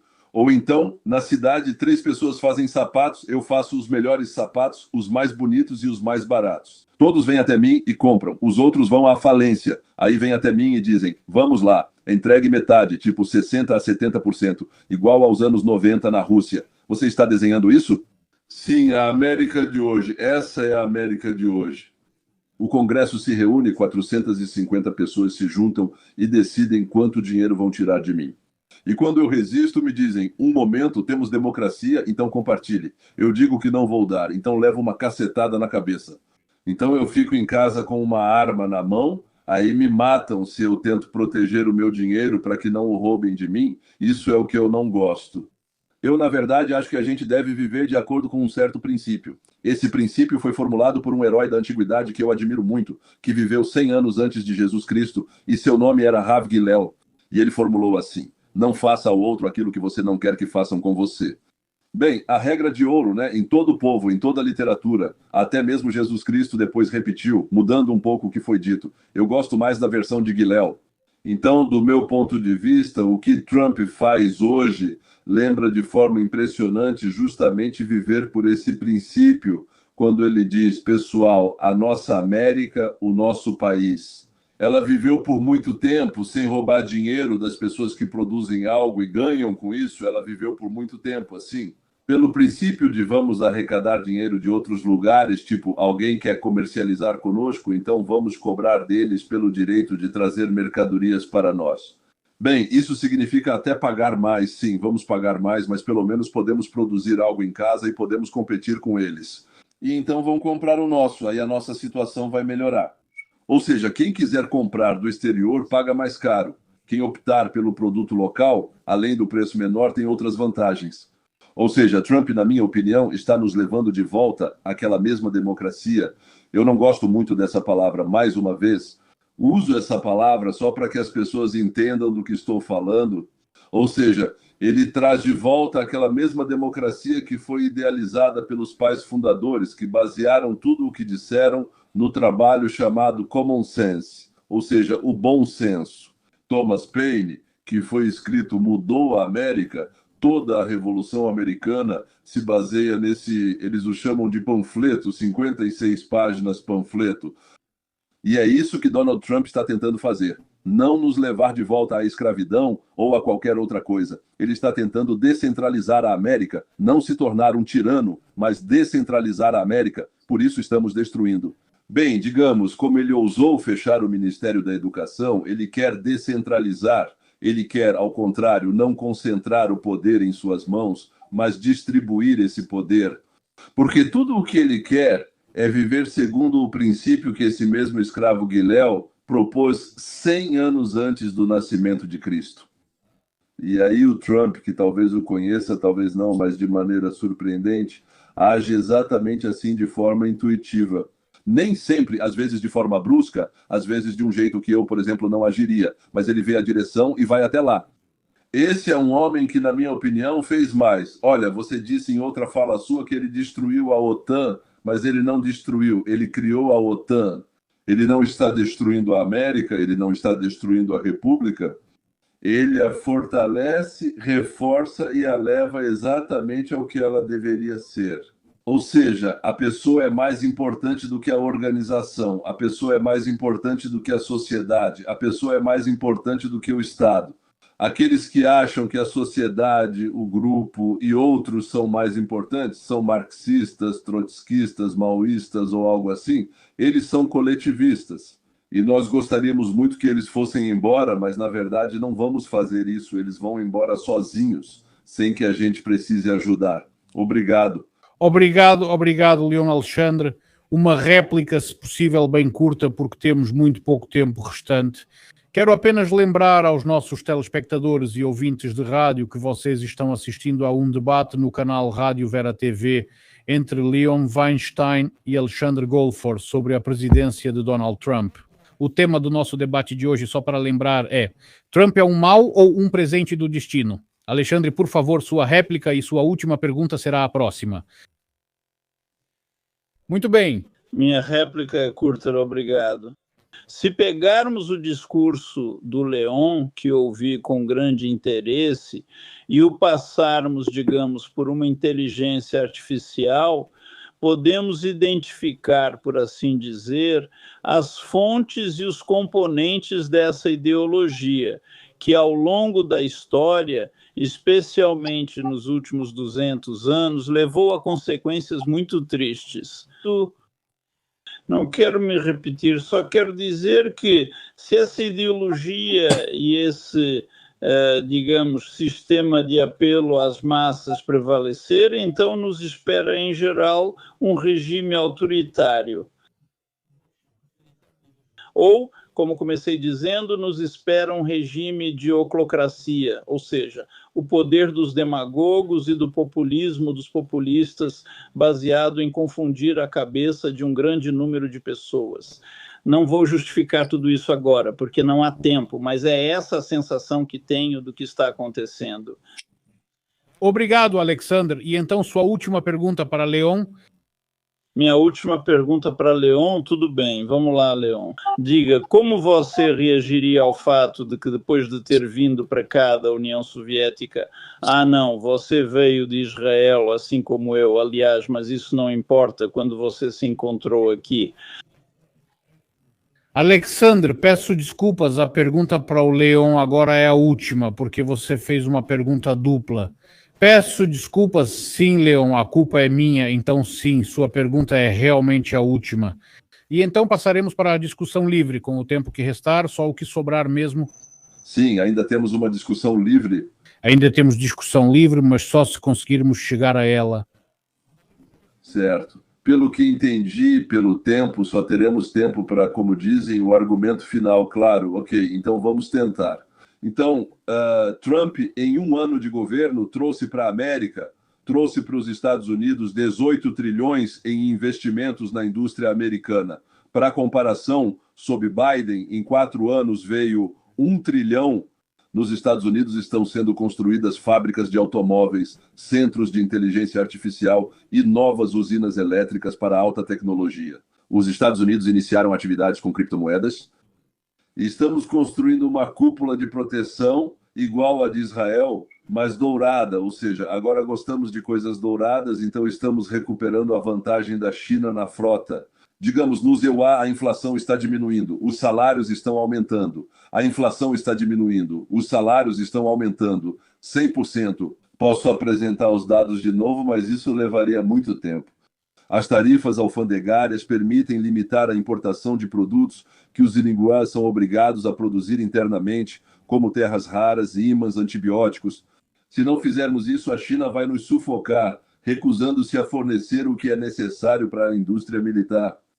Você acha que muitos empregos bem remunerados para os americanos são bons ou ruins para os Estados Unidos? Você acha que a independência em relação à China é boa ou ruim para os Estados Unidos? Você acha que a proteção contra inimigos é boa ou ruim para os Estados Unidos? E se você acha que o que foi mencionado acima é bom para os Estados Unidos, por que você nunca fala sobre isso em seus discursos, entrevistas, e só fica dizendo coisas ruins o tempo todo? Assim, conclui-se que você apoia o que é bom e rejeita o que é ruim, mas pelo que você disse, eu diria que colocou um certo elemento de dúvida em todas essas afirmações. Bem, vamos pegar, por exemplo, as tarifas. As tarifas não fazem com que alguém nos pague algum dinheiro, mas apenas levam ao aumento dos preços dos produtos importados e de muitos produtos fabricados aqui nos Estados Unidos, o que, em geral, aumenta o custo de vida. Se falarmos, por exemplo, sobre o fato de estarmos lutando contra o fortalecimento da China, de estarmos tentando superar a China, vou dar um exemplo de uma estatística recente específica que mostra que as universidades e instituições de ensino superior chinesas superaram as americanas em seus rankings e na qualidade das pesquisas científicas realizadas lá. Isso acontece porque os chineses investem dinheiro no ensino superior, enquanto Trump impõe uma carga tributária absolutamente insuportável às universidades. E ele reduz o financiamento não de programas de humanidades ou sociais, mas diminui o financiamento para ciência, química médica, física, tecnologia e tudo mais. E, no geral, as universidades estão definhando. E isso levou diretamente ao fato de que os chineses já ultrapassaram os Uyghur em muitos aspectos do progresso científico e tecnológico. Ou seja, pode-se falar muitas palavras boas sobre tudo que é bom, sobre tudo que é ruim, mas se falarmos sobre os resultados, sobre o custo de vida, sobre o peso do seria, sobre a importância do seria na política e na economia mundial, tudo isso está caindo. Eu não vejo motivos especiais, por assim dizer, para otimismo, se isso continuar por mais 1 ou 2 mandatos presidenciais. Obrigado. Obrigado, Alexandre Leão. Se quiser comentar, por favor, sim. Sim. Veja, a China ultrapassou a América em nível. Por enquanto, não vejo a quantidade de startups que superariam as nossas. Não vejo nenhuma grande descoberta ou invenção que tenha vindo da China. Não vejo ganhadores do Prêmio Nobel. Ou melhor, talvez haja 1 ou 2. Na ciência, quero dizer, não estou falando de música ou de outra coisa, ciência simplesmente não vejo. Eu acompanho isso o tempo todo. E existem 2 países que trazem cerca de 80% do que desenvolve o mundo. Um país se chama Estados Unidos da América, o outro, Israel. Praticamente mais ninguém traz nada de novo para o mundo, nada tão radical que mudaria todas aquelas invenções, todas aquelas descobertas que acontecem. Elas acontecem no ZEUA e não na China. Ou seja, sua afirmação, até agora impune, de que a China superou alguém, os Estados Unidos da América, me parece estranha. Agora, os chineses são um povo incrivelmente pouco criativo vindo da China. Na verdade, nos últimos 100 anos, após a pólvora, o papel e algo ocorrido há 2 ou 3 mil anos, cuja origem pode ser suméria, ainda não se sabe de mais nada. Nos últimos 200 anos, depois que Newton, por exemplo, impulsionou nossa ciência em uma certa direção ocidental, na China não aconteceu absolutamente nada. Algo sobre o qual se poderia dizer, olhem, eles lá adoram alguém. Nada disso, talvez nos tempos de Confúcio, mas não, agora. Com relação às tarifas aqui, me desculpe pelo amor de Deus, mas você está argumentando no nível de um calouro. Eu suspeito que, afinal, você não é economista, porque, sabe, existe um tal de Bastiat. Houve um grande homem, um autor, que escreveu uma obra absolutamente marcante chamada O que se vê e o que não se vê, e todo mundo deveria ler, desde o 5º ano da escola, por assim dizer, até os acadêmicos. O que se vê, o que não se vê, e você está falando sobre o que se vê. Vê-se que, bem, antes custava 10, aumentou para 2, virou 1, 2, trouxeram para cá. Agora temos que pagar 12 mais o lucro e não 10 mais o lucro. Bem, é claro que estamos pagando mais agora, isso é o que não se vê. Quando pagávamos 10, não podíamos produzir isso aqui, não conseguíamos competir. Agora pagamos 1, 2, conseguimos competir. E a penicilina será produzida no ZEUA e os carros serão produzidos no ZEUA, porque dissemos, pessoal, se vocês trouxerem carros para cá, vamos cobrar uma tarifa de 15% a 20% sobre eles. Ou seja, o aço, nós recuperamos o aço. Vocês entendem o que isso significa, que tivemos dumping da China, sabem? Aquele dumping descarado. Sim, custa 100 para produzir e vendiam para nós por 97. Por quê? Porque o governo chinês subsidiava para quê? Para destruir nossa indústria siderúrgica, e conseguiu. Como podemos recuperá-la? Colocar uma tarifa de 20% sobre isso? Então, agora eles querem ou não querem, 97 mais 20 ainda é mais do que custa produzir aqui. No ano passado, já ultrapassamos o Japão como o 2º maior produtor. Agora o primeiro é a China, porque praticamente eliminou todos, ultrapassamos o Japão de novo. E o aço é necessário, como ficar sem aço, como ficar sem tungstênio, como ficar sem antibióticos? Sim, vamos sufocar amanhã. Sem terras raras, não podemos lutar agora contra a China, porque no meio da guerra vamos ficar sem terras raras e não vamos conseguir atirar neles. E eles controlam todos esses metais de terras raras. Então, o que fazer? Então, a tarifa no nível, digamos, de um estudante do primeiro ano custava 10, agora custa 2. Isso é mais, isso é uma coisa. E quando você fala sobre segurança nacional, saúde da nação e coisas do tipo, de repente você percebe que esse 10 mais 2 igual a 12 não tem nada a ver com o cálculo. Por isso, me desculpe, claro, mas o que Trump disse foi uma coisa genial. Na verdade, existem algumas invenções geniais. Uma delas é o seguro, a outra é a tarifa. Sim, essas coisas podem nos levar a um estado maravilhoso, a nós, a América. Agora, não estou falando sobre o mundo todo, sobre o que acontece em Honduras. Existem Honduras, me desculpe, pelo amor de Deus, não é da minha conta. O que acontece na Ucrânia, no geral, não é da minha conta. Posso sentir compaixão, enviar dinheiro, arrecadar para alguma coisa, para capacetes ou coletes à prova de balas, como eu já fiz, gritar e tudo mais. No fim, isso não é da minha conta, pois não vou mandar meu neto lutar lá. Sim, sabe qual é a diferença, né? Eu não vou mandar. Pela América eu mandaria, mas para lá, não. Isso não é da minha conta, é problema deles. Então, se olharmos para tudo isso de forma superficial, sem ler Bastiat, sem entender essa situação, quando há algo que vemos, mas há 1000 vezes mais coisas que não vemos, se você não sabe pensar criticamente agora, sem querer ofender ninguém, eu só estou dizendo que eu tenho problemas com música. Sim, bem, eu não ouço música ali, sabe? Eu gosto de música clássica, mas eu não ouço. Como meu vizinho diz, o segundo violino errou e eu fico, o quê? O quê? O quê? E nem entendi o que o segundo violino tocava. Sim, então são coisas diferentes. Eu entendo um pouco da camada mais superficial, entendo um pouco de economia política e de economia. Eu digo que isso é genial. O que o Trump faz e o fato de as pessoas não entenderem isso, bem, o que se pode fazer? Agora eu não entendo como funciona a geladeira, mas juro, eu sei com certeza. Eu coloco lá um pote de maionese, fecho e depois de um tempo ele fica gelado. E se você tirar de volta, ele deixa de estar gelado. E eu não me importo como isso funciona. É exatamente assim, porque as zonas de lilás não entendem como funcionam as tarifas, mas elas funcionam e nos trazem empregos e segurança. Obrigado, obrigado, Leon, obrigado, Alexandre. Eu temo que já não temos mais tempo para nada. Resta apenas perguntar a vocês. Bem, pelo visto, ninguém convenceu ninguém, naturalmente. Não, essa conversa não é para convencer um ao outro, é para convencer ou persuadir alguém que está ouvindo. Sim, sim, sim, você disse isso muito bem. Sim, quero agradecer a você, em primeiro lugar, por ter concordado e participado.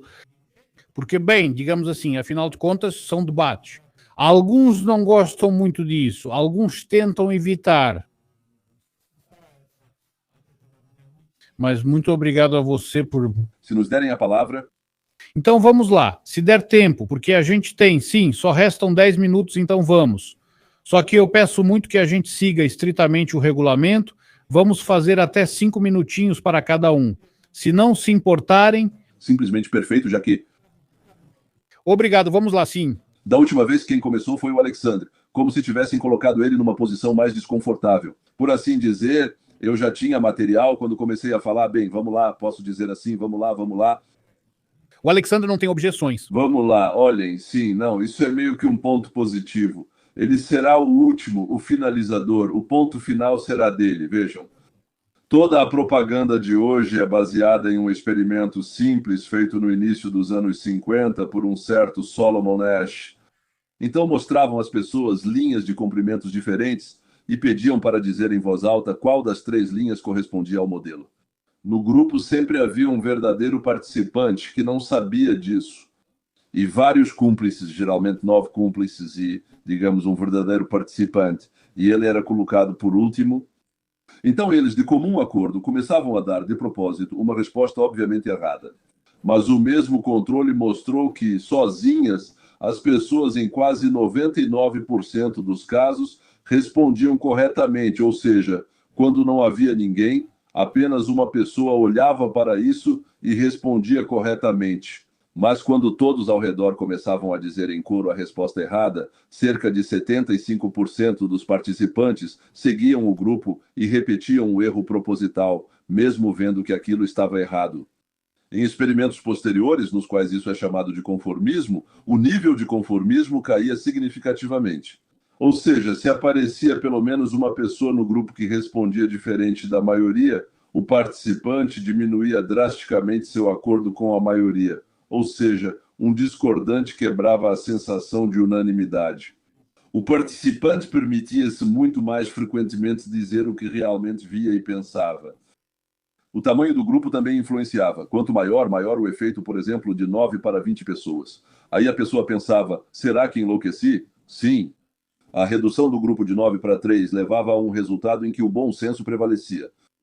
Essas 3 pessoas podem estar erradas, não são 9. Se fosse necessário responder não publicamente, mas digamos em papel ou no computador, depois de ouvir esses 9 pessoas, o 10º respondia de forma mais racional, mudando para o lado racional. Ele não precisava falar alto, podia responder em silêncio no computador, sem que os outros vissem. Respondia corretamente, não como achava. E, por fim, o último aqui, depois vou tentar, digamos, puxar isso para a nossa situação.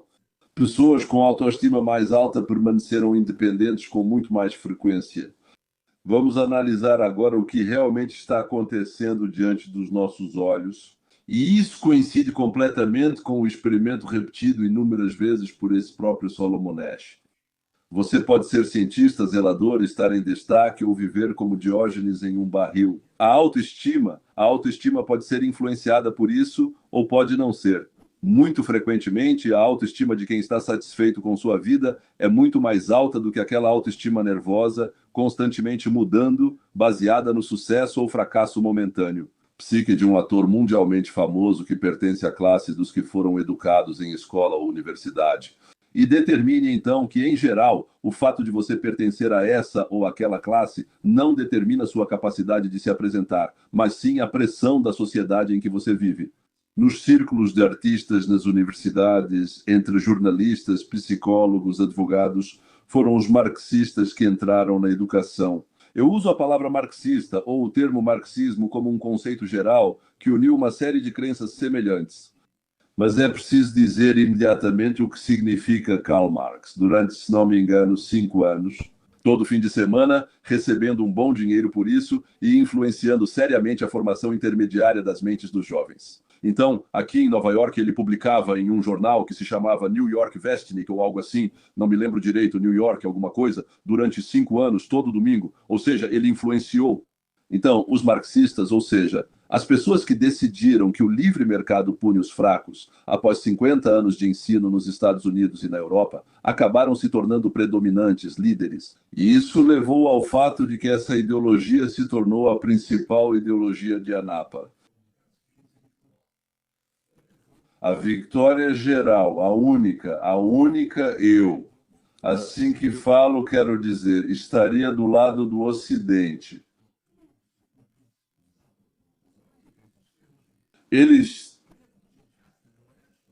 Isso é sobre pensamento crítico, a habilidade de tirar conclusões. Bem, naturalmente. Ou seja, leia, memorize e não questione, em vez de analisar. Então, muitos dos nossos compatriotas, ao chegarem em um novo ambiente, começaram a tentar se integrar e, digamos assim, mudar de aparência. Sabemos fazer isso bem, comprovamos ao longo dos séculos. Por isso, mesmo sem estudar em universidades americanas ou europeias, uma grande quantidade de pessoas que vieram conosco da União Soviética ou de outros países, onde tivemos a oportunidade de sentir. Então, o que é o coletivismo? Porém, deixamos essa experiência para nos integrar a uma nova sociedade. Além disso, quanto mais educada e humanitária era essa sociedade, mais de esquerda e, como eu costumo dizer, mais marxista ela era. Aprender que um passo à esquerda, um passo à direita, estou falando, é claro, ideologicamente leva ao ostracismo. Você é imediatamente excluído da convivência da vida, perde a oportunidade de alcançar aquilo que está tentando conquistar nessa nova sociedade. Ou seja, muitos de nós começamos a agir assim e depois justificando a nós mesmos a pensar que, para fazer parte dessa nova sociedade, é preciso pensar desse jeito. Não estou dizendo que todos mentem. Não, talvez eles estejam certos e depois percebem que precisam agir de determinada maneira e então se convencem de que esse é o sentimento e a ação corretos. No caso dos republicanos conservadores, com o Trump como uma figura coletiva, em vez do que fala a sociedade humanitária, eles dizem que tudo isso é horrível. Aqueles que chamamos de esquerda ou esquerdistas, bem, eles mesmos não se chamam assim, segundo o próprio princípio de Salomão Asch, quando há 9 pessoas ao redor deles. Além disso, as ilusões que eles têm são sobre as pessoas com quem querem ser amigos, trabalhar, com quem querem conseguir algo com que sonharam. Eles acham que essa é a única conclusão correta e a visão de mundo que devem seguir. Bem, por assim dizer, isso é exatamente o coletivismo do qual eles, na verdade, fugiram na União Soviética. Essas pessoas odeiam aqueles que não mudaram seus princípios, mesmo que isso possa prejudicar seu próprio bem-estar. Pessoas que continuam agindo exclusivamente com base na moral e na lógica sempre provocaram e ainda provocam fúria nos conformistas. Agora estou terminando o que é chamado de síndrome de ódio ao Trump. Na verdade, isso é consequência, digamos, do fato de que, quando as pessoas se convencem de que o único caminho possível é o conformismo, elas passam a odiar ferozmente aqueles que preferem a honestidade à acomodação. Não quero que vocês pensem que estou acusando alguém. Não, pelo contrário. Estou dizendo que alguns são picados por mosquitos, outros não, e aqueles que não são picados não são pessoas melhores do que aqueles que são picados pelos mosquitos. 100 pessoas podem pegar alguma doença como gripe e a 100ª não pega simplesmente porque o organismo dela funciona de um jeito diferente. Talvez em alguns casos foi sorte, em outros não foi. Não pode ser assim. Uma pessoa que vê que um traço é maior que o outro, mas mesmo assim não consegue se obrigar a dizer a verdade, não consegue olhar, ela não fica furiosa pelo fato de ter alguém ao lado dizendo o que realmente vê. Por isso não conseguimos discutir uns com os outros, porque uma parte da nossa sociedade odeia a outra e a outra despreza aqueles que venderam suas almas. Além disso, aqui está. Para quem não consegue ficar em uma discussão ao perceber que suas palavras são só emoções, sem comprovação. Por isso elas ou fogem ou começam a apresentar argumentos emocionais, que na verdade não são argumentos. Além disso, há pessoas que simplesmente servem por dinheiro, ou seja, por algo que recebem como resultado desse serviço. Por isso, a pessoa diz algo que, na minha opinião, é absolutamente ilógico, contradiz o bom senso. Como é possível pertencer a um movimento, mudar de um gênero para outro, ou dizer que saudável significa ser um homem de 2 metros de altura? E se ele se sentir uma menina, ele tem o direito de ir para os vestiários com jovens de 15 anos, ou, por exemplo, jogar em um time feminino, participar do boxe feminino, ou gritar que não se pode preferir brancos para trabalhar na universidade porque isso é racismo, mas pode e deve-se preferir negros ou pessoas com interesses sexuais diferentes. Porque eles mantêm relações sexuais não com o sexo oposto, mas com o mesmo sexo. Todos aqueles que hoje gritam que Trump é horrível, que ele faz mal aos Zineua, à América, ao mundo, infelizmente entraram, ou melhor dizendo, infelizmente estão nesse estado psicológico em que a lógica já não funciona há muito tempo. Ainda assim podem ser intelectuais ou instruídos. Mas, infelizmente, esse teste que está acontecendo conosco, ou seja, não há lógica, não respondemos com números ou fatos, só com emoções e transferimos tudo para o outro lado. Ainda não aconteceu, mas certamente ocorrerá no futuro. Sempre menciono Cassandra, mas não somos Cassandras. Em 1900 pensavam de um jeito, em 1920 aconteceu a Primeira Guerra Mundial e tudo mudou completamente. Nós não podemos prever, sim, nós não podemos supor. Deus é quem decide, certo? Por isso quero dizer que, infelizmente, para minha grande tristeza, todas as minhas discussões com. E por que isso me irrita tanto e eu tenho vontade de gritar? Por quê? O quê? Como? Porque não existe nenhum diálogo normal entre aquele lado. E isso não dá certo, porque de um lado há fatos, números, comparações, e do outro lado há apenas... Mas isso com certeza vai levar a algo horrível. Pronto, terminei. Obrigado, Leon Alexandre. Sua última palavra para encerrar. Bem, eu entendo que o tempo já acabou, então Você tem 5 minutos, no entanto, você tem. Mas não é a única coisa que posso dizer. Tudo o que ouvimos nos últimos 5 minutos, nesse, por assim dizer, monólogo e sermão, tudo pode ser virado para o outro lado. E o experimento de Solomon Asch é igualmente aplicável aos habitantes dessa mesma bolha em que está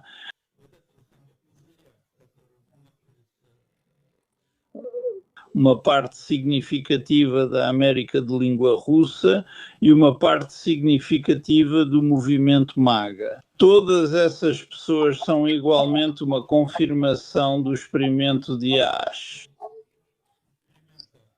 No sentido de que, se você repetir bobagens para eles por muito tempo e citar fatos e argumentos de origem duvidosa, eles acabam pensando exatamente da mesma forma.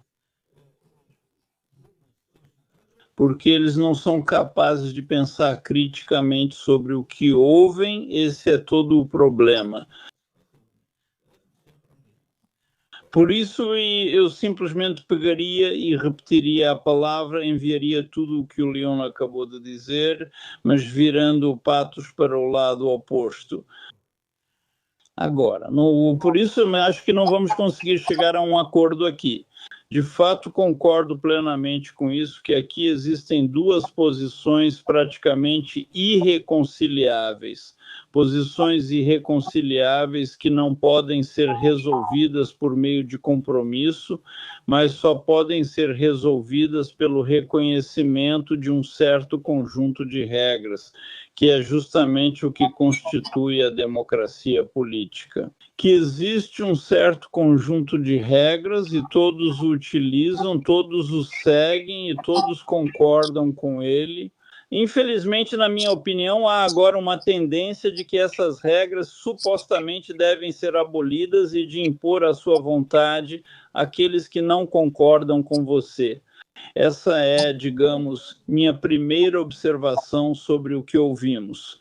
Em segundo lugar, quero dizer, ou melhor, lembrar, acho que foi Churchill quem disse isso sobre os alemães em algum momento no auge da Segunda Guerra Mundial. Primeiro,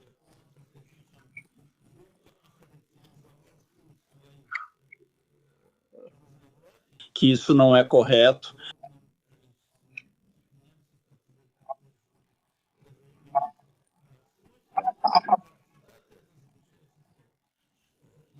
Quem está votando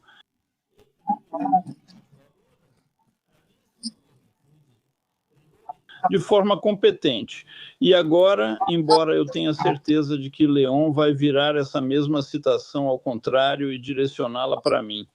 Mas, de qualquer forma, na minha visão do mundo, agora estamos diante do perigo de que pessoas que não precisam de liberdade e que se irritam ao ver pessoas livres, que o fato de que nos próximos anos ficaremos sob o controle dessas pessoas, com todas as consequências decorrentes disso, pode se tornar realidade. Acho que é só isso que quero dizer.